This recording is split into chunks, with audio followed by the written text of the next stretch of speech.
दोस्तों नमस्कार, आदाब, सत श्री अकाल। उर्मिले संवाद के इस खास एपिसोड में आपका स्वागत है।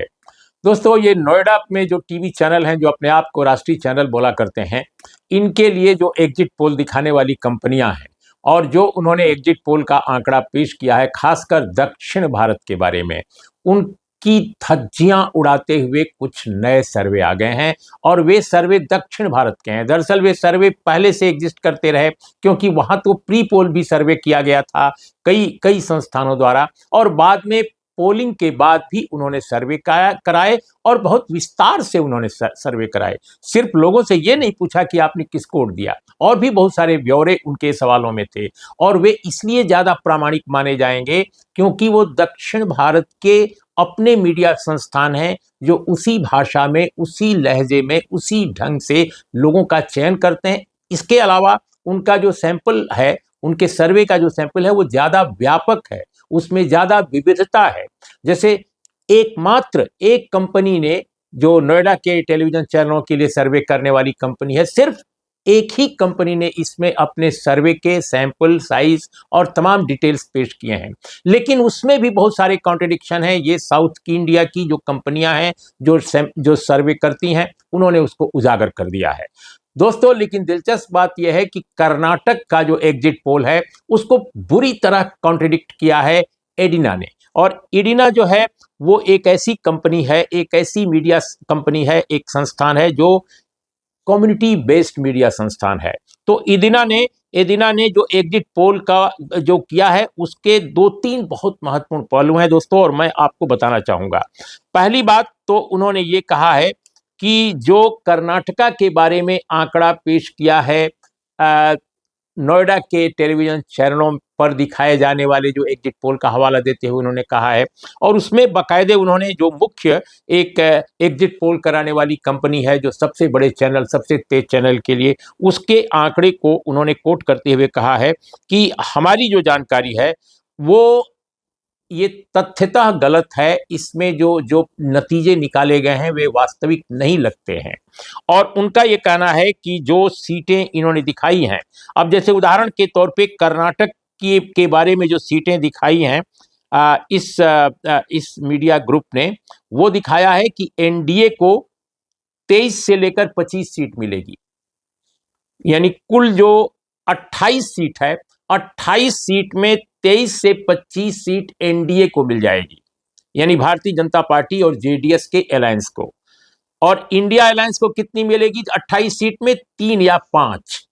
ये कहना है एक्सिस इंडिया टुडे का, एक्सिस माई इंडिया, जो इंडिया टुडे ग्रुप के लिए है, आज तक के लिए है, उसका सर्वे है, जो 23 से 25 का आंकड़ा। इसको कॉन्ट्रडिक्ट करते हुए जो एडिना का जो अपना सर्वे है, वो क्या कहता है? एडिना का सर्वे कहता है कि हमारी जो सर्च है, हमारी जो खोजबीन है, हमारा जो सर्वेक्षण कहता है, उसके मुताबिक कांग्रेस पार्टी को कम से कम, यानी इंडिया ब्लॉक को कम से कम 13 से 28 सीटें मिलने जा रही हैं।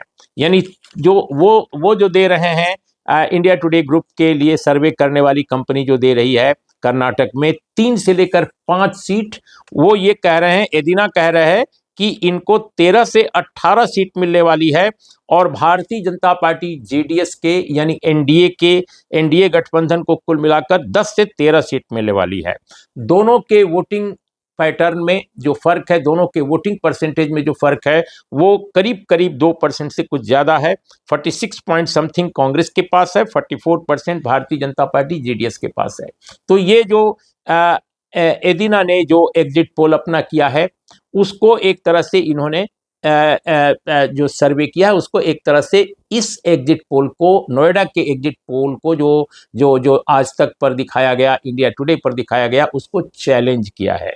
उनका ये कहना है कि 55% और 41% जो वोट परसेंटेज दिखाया गया है, यह भी फाल्टी है। इसमें भी कोई आधार नहीं लगता, क्योंकि जो आंकड़े पेश किए गए हैं, स्त्री पुरुष के औसत के बारे में जो आंकड़ा है, वो भी कंफ्यूजिंग है, काफी कंफ्यूजिंग है। और मैंने देखा कि एडिना के एक कमेंटेटर ने यह भी कहा कि 2016 में तमिलनाडु के बारे में भी इस कंपनी ने जो सर्वे किया था वो गलत साबित हुआ था, और गलत जो साबित हुआ था उसमें भी महिलाओं से सवाल कम पूछे गए थे, महिलाओं को कम लिया गया था इस आंकड़े में, पूछताछ में, जिससे कि जो वोटरों की वास्तविक भावना थी वो व्यक्त नहीं हो सकी थी। ये बात खुद उस कंपनी के मैनेजिंग डायरेक्टर ने कह दी थी किसी अपनी किताब में या किसी अपने दस्तावेज में। तो उन्होंने ये कहा है, एदिना के लोगों ने, एदिना के ग्रुप के जो जो एडिटर्स हैं, उनका ये कहना है कि इस बार भी कर्नाटक में ऐसा ही कुछ हुआ प्रतीत होता है, ऐसा ही कुछ हुआ लगता है, जिसकी वजह से परसेंटेज ऑफ वोट में भी डिफरेंस दिखाई दे रहा है, या एनडीए के प्रति ज्यादा, एक तरह से यूं कहा जाए कि उसको एनडीए के वोट शेयर में काफी बढ़ोतरी दिखाई जा रही है, और इंडिया ब्लॉक के जो वोट शेयर में काफी नीचे उसको दिखाया गया है। तो ये एक पहलू तो मैं ये बताना चाहता था कर्नाटक का। दूसरा जो दोस्तों तमिलनाडु के बारे में है, जैसे उदाहरण के तौर पे जो थांती टीवी है, थांती आप जानते हैं कि बहुत बड़ा ग्रुप है तमिलनाडु का। थांती जो ग्रुप है वो तरह तरह के अपने पब्लिकेशंस के साथ, अपने टेलीविजन के साथ सबसे बड़ा मीडिया ग्रुप माना जाता है तमिलनाडु का, और उसका ये कहना है कि डीएमके को वहां पर 33 से 37 सीट मिलेगी। डीएमके का मतलब इंडिया ब्लॉक, यानी उसमें डीएमके भी होगी, उसमें कांग्रेस पार्टी भी होगी, उसमें लेफ्ट भी हो सकता है, जो भी जितनी भी सीटें जिसको जो मिली हैं उसके हिसाब से इंडिया ब्लॉक को 33 टू 37 सीट्स मिलेगी, ये कहना है थांती ग्रुप के सर्वे का। और दोस्तों आपको मैं बता दूं कि ये जो आंकड़ा इन्होंने दिया है वो कैसे कॉन्ट्रडिक्ट करता है नोएडा के टीवी चैनलों पर जो दिखाया गया 1 तारीख को रात को शाम को। वो तमिलनाडु में टोटल जो 39 सीट्स हैं उसमें एक्सिस इंडिया टुडे जो है वो कितना दे रहा है, 33 टू 37 इंडिया ब्लॉक को दे तो रहा है वो, लेकिन वो एनडीए को यानी भारतीय जनता पार्टी के नेतृत्व वाले गठबंधन को भी वहां पर 2 से लेकर 4 सीट दे रहा है, 4 सीट दे रहा है, और वोटिंग परसेंटेज जो दिखा रहा है उसमें भी एक फर्क दिखता है। तो यहां पर अगर देखा जाए तो एक्सिस इंडिया टुडे ज्यादा यहाँ गलत तमिलनाडु में नहीं होगा जिस तरह कर्नाटक में गलत होने की उसकी संभावना वहाँ के जो सर्वेयर व्यक्त कर रहे हैं उस तरह से नहीं गलत साबित होगा, लेकिन दूसरे कई ऐसे ग्रुप हैं जो इसमें गलत हो सकते हैं, ये ऐसा लगता है। और दूसरी बात कि उनका ये कहना है कि पुडुचेरी से लेकर के और तमिलनाडु में कुछ सीटें जरूर जीत सकती है, ये थांती टीवी सर्वे कहता है एनडीए, लेकिन एनडीए का मतलब वहाँ भारतीय जनता पार्टी नहीं है, भारतीय जनता पार्टी के साथ वहाँ पर पीएमके और दूसरे और जो तमिल ग्रुप्स हैं वो भी उसमें शामिल हैं। तो किसको कितनी सीटें मिलेंगी ये कह पाना अभी कठिन है, इसलिए भारतीय जनता पार्टी के खाते में सारी वो सीटें चली जाएंगी 2 या 4, ऐसा नहीं है। इसी तरह से दोस्तों एक और सर्वे आया है और वो बहुत दिलचस्प बात है कि उस महाराष्ट्र के बारे में आया है, जिस महाराष्ट्र के बारे में जो नोएडा के टीवी चैनल जो दिखा रहे हैं वो कितना दिखा रहे हैं, वो सारे ग्रुप्स का अगर आप आंकड़ा देखिए तो महाराष्ट्र के बारे में इनका जो आंकड़ा है एक्सिस इंडिया टुडे, ये ग्रुप जो दिखा रहा है एनडीए को 28 से 32 सीटें मिलेंगी, 48 में 28 से 32 सीटें मिलेंगी, जबकि इंडिया ब्लॉक को 16 से 20 सीट वो केवल दे रहा है। एक ग्रुप है सी वोटर एबीपी, ये दे रहा है 22 से लेकर 26 सीट, और एक चैनल है न्यूज 24 चैनल जो दिखा रहा है चाणक्य के साथ इसने सर्वे कराया है, इसने तो कमाल किया है, इसने तो 28 से 38 सीट दे दिया है। किसको दे दिया है? Bharatiya Janata party lead alliance को। और एक और चैनल है वो भी बहुत तेज चैनल लग रहा है, रिपब्लिक भारत, इसने भी 30 टू 36 सीट दिया है महाराष्ट्र में Bharatiya Janata party lead India alliance को। लेकिन दोस्तों महाराष्ट्र का एक ग्रुप है जो इसी तरह का सर्वे कराता है और उसका नाम है रुड्रा के मुताबिक एनडीए को 13 सीट 48 सीटों में मिल सकती है, यानी Bharatiya Janata party lead alliance को 48 में 13 सीट्स मिल सकती है, 9 बीजेपी को, 3 शिंदे ग्रुप को और 1 अजित पवार को। दोस्तों मैं चूंकि महाराष्ट्र में घूमा था इलेक्शन के समय, मेरा अंदाज है कि 13 सीटों से एनडीए को थोड़ी सीटें ज्यादा मिल सकती हैं, इसलिए मैं रुद्रा का जो ये सर्वे है मैं इसमें इसमें भी थोड़ा मैं मानता हूं कि उतना एक्यूरेट शायद ये ना हो। मैं तो, मेरा कोई सर्वे नहीं है, मैं एक जर्नलिस्ट की तरह केवल देखा हूं महाराष्ट्र को, और वो भी सारे क्षेत्रों को नहीं, पश्चिम महाराष्ट्र और विदर्भा को मैंने देखा है। तो मेरा अंदाज है कि सीटें थोड़ी बढ़ सकती हैं। लेकिन एग्जिट पोल जो नोएडा के चैनलों के लिए जिन लोगों ने किया है, जिन कंपनियों ने, वो निश्चित रूप से वास्तविक जो वहां का माहौल था महाराष्ट्र का, जनता के बीच जाकर जो मैंने बातें की, उससे मेल नहीं खाती हैं।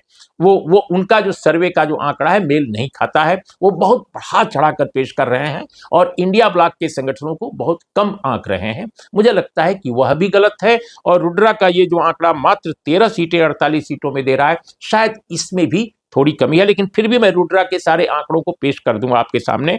उन्होंने कहा कि 9 बीजेपी को मिलेंगी, 3 शिंदे ग्रुप को, 1 अजीत पवार को। इंडिया ब्लॉक को वो 31 सीट दे रहे हैं 48 में, और उद्धव ठाकरे की जो शिवसेना है उसको 14, कांग्रेस को 12, शरद पवार की एनसीपी को 8 सीट दे रहे हैं। एनडीए को 43% वोट दिखा रहे हैं, इंडिया ब्लॉक को 46% और वीबीए को 3% वोट दिखा रहे हैं। तो ये कुछ आंकड़े आपके सामने हमने पेश किए दोस्तों, जो अलग अलग ग्रुप्स ने आज कल उन्होंने सामने लाया है। इन्होंने 1 तारीख को लाया था, 1 जून को, इन्होंने 2 तारीख को लाया है। तो ये बहुत महत्वपूर्ण है, और मैं समझता हूं कि आप स्वयं देख सकते हैं कि एग्जिट पोल किस तरह से बहुत सारे आंकड़े जो परोस रहे हैं, उनका कोई न सिर है न कोई पैर है। और दोस्तों, इसी तरह एक बहुत महत्वपूर्ण मीडिया ग्रुप है दक्षिण भारत का, केरला का, मनोरमा ग्रुप। और उसने क्या किया है, Manorama news VMR exit poll की जो जो जो उसकी अपनी खोज है, अपनी पड़ताल है, उसमें कहा गया है कि यूडीएफ को 16 से 18 सीटें मिलने जा रही हैं। यूडीएफ का मतलब होता है कांग्रेस लेड जो वहां का फ्रंट है, यानी वह भी इंडिया ब्लॉक का है। और केरल में दरअसल लेफ्ट फ्रंट जो है एलडीएफ, वह भी इंडिया ब्लॉक के हिस्से में आता है, क्योंकि उसका नेतृत्व वामपंथी पार्टी करती है, सीपीआईएम करती है। तो यूडीएफ को वहां पर 16 से 18 सीट मिल रही है, और एलडीएफ को, लेफ्ट डेमोक्रेटिक फ्रंट को जो मिल रही है 2 से 4 सीट। पहले के मुकाबले थोड़ा इंप्रूव कर रहे हैं, पिछली बार सिर्फ 1 सीट मिली थी। लेकिन यूडीएफ जो है वो अपनी स्थिति को बेहद बरकरार रखे हुए है, स्थिति उसकी अच्छी है, इसमें कोई दो राय नहीं। एनडीए को 0 सीट मिल रही है, कोई सीट नहीं मिल रही है Manorama news VMR exit poll के मुताबिक। तो ये जो Manorama news VMR exit poll है, वह बिल्कुल कॉन्ट्रडिक्ट करता है नोएडा के टीवी चैनलों पर जो भी सर्वे दिखाया गया था केरला का, जिसमें कहा गया था कि पोल परसेंटेज जो है, यानी जो वोट का परसेंटेज है एनडीए का, यानी भारतीय जनता पार्टी का मूल रूप से, क्योंकि वही वहां मुख्य दल है, वह लेफ्ट डेमोक्रेटिक फ्रंट से भी ज्यादा हो गया है। कईयों ने दिखा दिया, लेफ्ट एलडीएफ से भी ज्यादा हो गया है। और सीटें तो दिखा ही रहे, सीट जो है उसके हिसाब से जो जो जो आमतौर पे जो मनोरमा न्यूज है ये बता रहा है कि एलडीएफ जो है वो हो सकता है कि 2 सीटों पर, 1 या 2 सीटों पर, तिरुवनंतपुरम खासकर, वहां पर हो सकता है कि 3rd पोजीशन पर आ जाए और 2nd पोजीशन एनडीए पा जाए। लेकिन जहां तक सीटों का सवाल है उसमें कोई दिक्कत नहीं है, वहां बिल्कुल क्लियर कट दिखाई दे रहा है अकॉर्डिंग टू दिस सर्वे। और उनका कहना है कि शशि थरूर तिरुवनंतपुरम से आगे हैं, जीत रहे हैं, उनके जीतने में कोई शंका शुबा नहीं है। और यूडीएफ को ये जो सर्वे है 42.46 यानी 42.46% वोट दे रहा है, जबकि एलडीएफ को 35.09% और एनडीए को दे रहा है महज 18.64%। लेकिन दोस्तों, यह भी एनडीए ने इंप्रूव किया है, इसमें कोई दो राय नहीं कि भारतीय जनता पार्टी ने केरल में अपना वोट परसेंटेज बढ़ाया है। इसमें ये निस्संदेह ये बात सही है, ये उसकी कामयाबी है, सफलता है। लेकिन जहां तक सीटों में कन्वर्ट करने की बात है, इसको ऐसा फिलहाल नहीं लगता। यहां तक कि जहां एके एंटोनी के पुत्र एक अनिल कुमार एंटोनी लड़ रहे हैं, अनिल के एंटोनी लड़ रहे हैं, वहां भी उनके जीतने के चांसेस कम हैं। इसलिए एनडीए का, खासकर भारतीय जनता पार्टी का, लोकसभा में केरल से कोई खाता खुलने का अभी सवाल नहीं उठता, ऐसा उनका कहना है। जबकि कई ऐसे चैनल हैं नोएडा वाले उनका वो ये दिखा रहे हैं कि वहाँ केरल में तो सीटें आ रही हैं और अच्छी खासी कामयाबी उसको मिल रही है।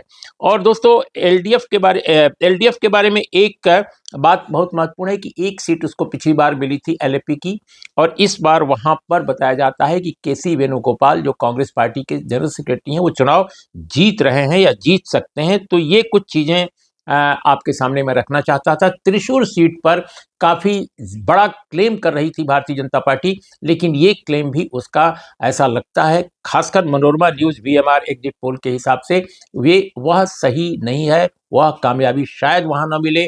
और जबकि टीवी चैनल जो नोएडा के हैं वो तो डंके की चोट पर कह रहे हैं कि वहां पर 2 3 4, कुछ तो 4 सीट कह रहे हैं, कुछ 2 सीट कह रहे हैं, कुछ 3 सीट बता रहे हैं। तो इस तरह का आंकड़ा है।